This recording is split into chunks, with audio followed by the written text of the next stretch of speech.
組。Ciao.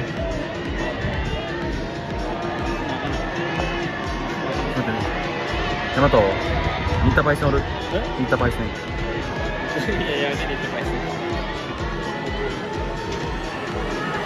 Ciao. 一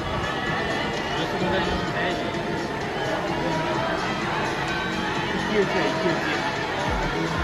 Ciao. 先頭の1レーン、ルカ、現在運用で、2レーンの大石、あつこが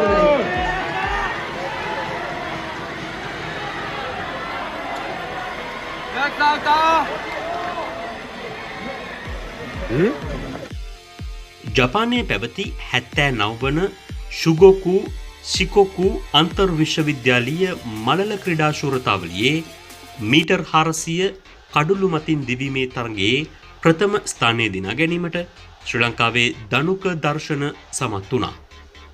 තත්පර 53.08ක කාලයක් ඒ සඳහා ඔහුට වැය වුණා.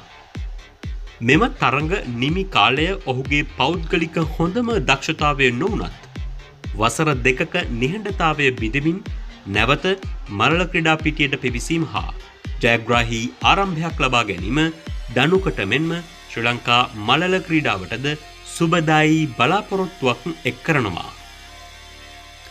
එම බලාපොරොත්තු ඉහළ නංවමින් පසුගියදා නිමාවට පත් වූ ජපාන අන්තර් විශ්වවිද්‍යාල ජාතික ශූරතාවේදී තත්පර 51.39ක කාලයක් වාර්තා කරමින් මීටර් 400 කඩුළු මතින් දිවීම තරඟය සාර්ථකව අවසන් කිරීමටද දනුකට හැකි වුණා.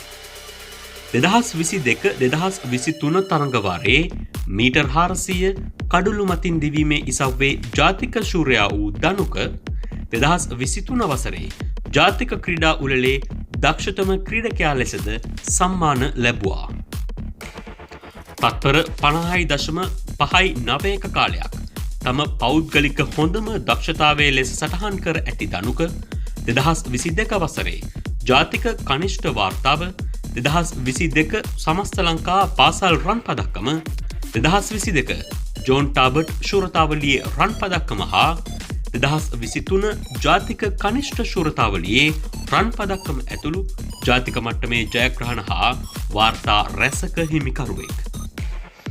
බොහෝ ක්‍රීඩකයන් අතපසු කරගන්නා පාසල් අධ්‍යාපනයේද සාර්ථකව ජයගත් දනුක මේ වන විට ජපානයේ උසස් අධ්‍යාපනය හදාරමින් සිටිනවා.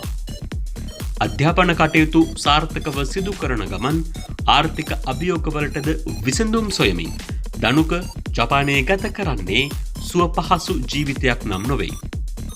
ගෙවපු දුෂ්කර කාලය පන්නරයක් කරගෙන නැවතත් ජාත්‍යන්තර ජයග්‍රහණ රටට ගෙන එන්න. දනුක දර්ශන ඔබට ජය.